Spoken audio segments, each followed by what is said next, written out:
The ultimate fantasy for Dwyer was that he was this kind of mask-wearing, uber serial killer who could slip into a woman's bedroom and completely and utterly both captivate her and then kill her. It's been a story that has gripped the nation and grabbed the headlines since a young woman's remains were found in the Dublin mountains. But as Graham Dwyer begins a life sentence for the murder of his one-time lover, Elaine O'Hara, just what do we know about him, and what dark forces spurred him to kill? Sordid details of a secret world where women are chained and men are called masters has emerged over the course of this trial, a world which has been a far cry from the glamour of 50 Shades of Grey. When Elaine O'Hara parked her car here at Shangana Cemetery in Shankill in South County Dublin on August 22nd, 2012, she was completely under the spell of Graham Dwyer. For years they had had a BDSM relationship that had started when they met on a fetish website called alt.com. On numerous occasions over the years, Elaine had tried to cut contact with Graham, but this time it would be their final meeting, and it would be fatal. But what was happening in the mind of Graham Dwyer, and what had turned him from fantasist to killer? Leading Irish criminologist John O'Keefe is an expert when it comes to delving into the minds of killers. So I decided to bring him to the scenes of Elaine O'Hara's murder and ask him some troubling questions. What would have been going through the mind of Graham Dwyer when he arrived here? He had obviously developed his fantasy into something very different. Well, this will have been the ultimate moment for Graham Dwyer after all those years of planning, perhaps some tryouts, who knows, earlier on in his life or later on in his life. This will have been the moment he was waiting for. And now what we had here was a man who had that final element of such a killing, the compulsion to kill. It's almost like a bodily manifestation. It's called a somatic manifestation. In other words, it's an irresistible urge. There's nothing that person can do about it. It just simply has to happen. He will have been in a very heightened and a very excited state by the time he reached here. And bring us back, because this fantasy of his seems to have gone back almost 25 years to when he was in college, and we heard from an ex-partner of his to say that he brought a knife to bed with him. How does it all start and how does it develop? All these fantasies will have been developing since his early childhood. So this isn't something that happened overnight. This has been going on for years, probably since he was a young boy. It will have manifested itself in various ways as a young boy. It could be in particular cruelty to siblings or perhaps animals or other friends in school. But certainly it will have started like that. He will probably have had conduct disorder as a boy, and that will have developed into full-blown psychopathy when he became an adult. But certainly these fantasies will have built and built and built until it reached a state of what he would describe as an unbearable tension that had to be released, this bodily manifestation. The compulsion to kill was what it was all about at that point. But how did someone like Graham Dwyer live such a terrifying double life? How can such a predatory killer hide behind the mask of a respectable, middle-class architect with a young family? Could any of us be living with a killer? I travelled to Birmingham to ask Professor David Wilson, one of the world's leading experts in serial killers. People imagine that someone who could do what Dwyer has done can't be middle class, can't be ordinary. You know, I often say to my students, if psychopaths appeared with horns on their head and a long pointed tail, they'd be very easy to spot and therefore also very easy to stop.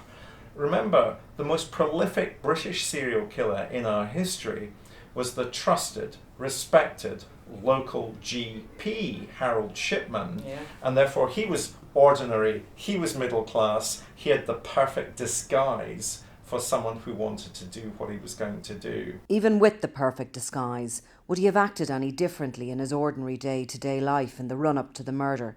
And if so, would anyone have noticed? Certainly it would be like exam success to Graham Dwyer. The actual event, the exam day, if we can call it that, wouldn't have been such a big event. It would have been all the tryouts and the fantasies that occurred beforehand. So the actual event may well have indeed been a rather calm one, albeit a rather frenetic one over a short period of time. But generally speaking, he will have been calm around it, except for the actual event. He will have been calm just before it, and he will have been calm just after it, perhaps very calm just after it, because now this tension has been released, this bodily manifestation I was talking about, this compulsion or urge to kill, that has now been completed, and so he is on the downward curve. Dwyer met Elaine O'Hara at Shangana, and it's believed he then drove her to Killikee Mountain, where chillingly he'd already picked out a spot to conduct the perfect murder. So clearly getting up to here is a bit of a difficulty. Elaine O'Hara would have had to walk. No question. I mean, we've just walked up here now. It's a very nice day. Everything's very easy in one sense. And it took us, a good few minutes to get up here, just taking ourselves up here. So there's no question that she would have come up here willingly. If not willingly, then certainly without assistance. Obviously, the event happened in or around this area, as we know. What's unusual about it, I suppose, is that when the body was found, it didn't appear as if it was buried very deeply, although it was hard to know because it had been disturbed. But he certainly didn't appear to go to too many efforts. He probably would have assumed that nobody would ever come up here, which would be a reasonable assumption.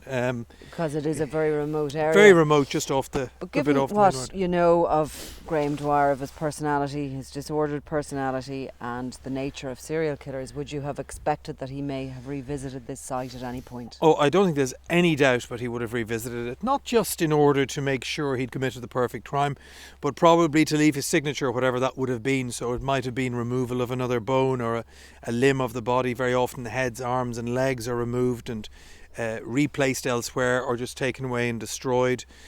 Bodies are put in certain positions, so we'll never know this because it was so disturbed, but there's no question he would have come back here almost to view his work, almost like a trophy, coming back, seeing the work he had done. Remember, this is a lifetime in the making, and this is his FA Cup final, coming up here, seeing what he's done and then walking away. He would certainly have interfered with the body when he was up here, though, and if possible he would have eviscerated it more than it was already eviscerated, if we can say that. So certainly the destruction of the body, the destruction of mortal remains, would have been at the forefront of his mind.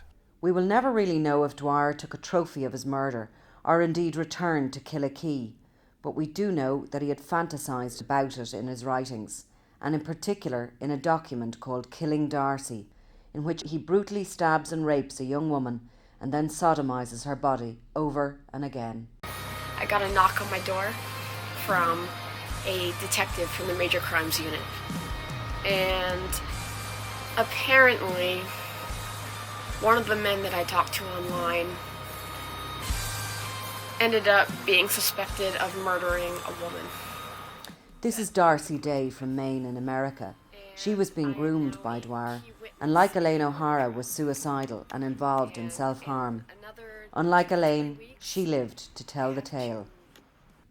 He met both women and others on the internet at a time when 50 Shades of Grey was about to reach cult status. Dwyer case reveals is that BDSM has become very mainstreamed and normalised, almost banal, because of things like 50 Shades of Grey, even the BBC serial The Fall. People kind of imagine it's very sexy, very fascinating world, whereas in fact it's a very dangerous and difficult world at the extremes. And I think what the Dwyer case has done is show us that it's 50 Shades of Dark as opposed to 50 Shades of Grey. So what sort of a killer is Graham Dwyer? Does he have certain attributes of a serial killer, or did he have the ability to become one? The first thing to say about Dwyer, from my reading of the case and from the kinds of things that have emerged at court, is that he would be regarded as a picarist. Now, that simply means somebody who is sexually attracted to cutting, to stabbing, to the sight, to the smell of blood, for example. So piquer, to cut. So, and quite clearly what emerges is that Dwyer has been interested in picarism for a long period of time. His first girlfriend talks about him bringing a knife into the bedroom.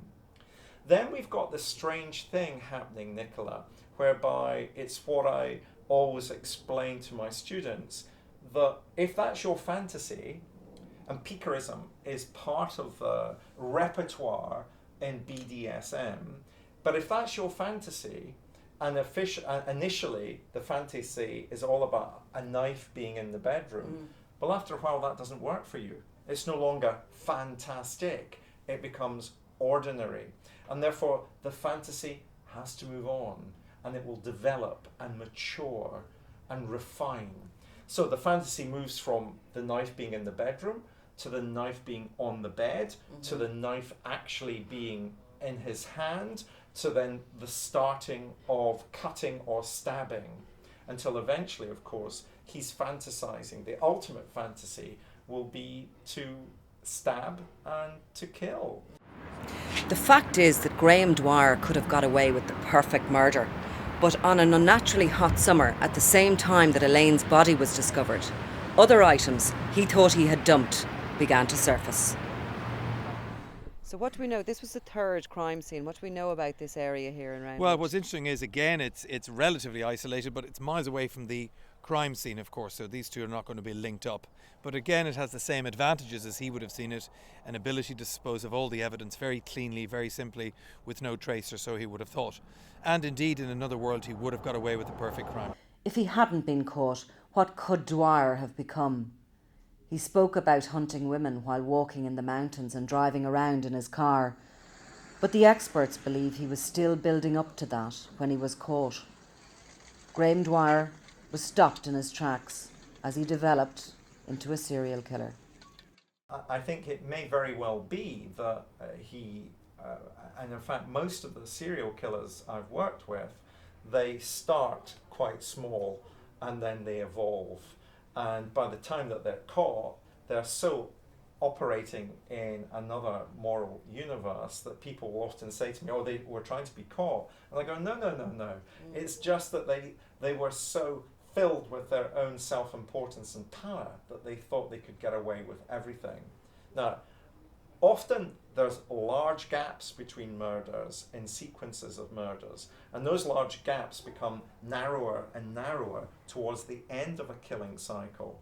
I think we still had a large gap here, and that was because the fantasy of that first murder would be enough to sustain him psychologically for a long period of time.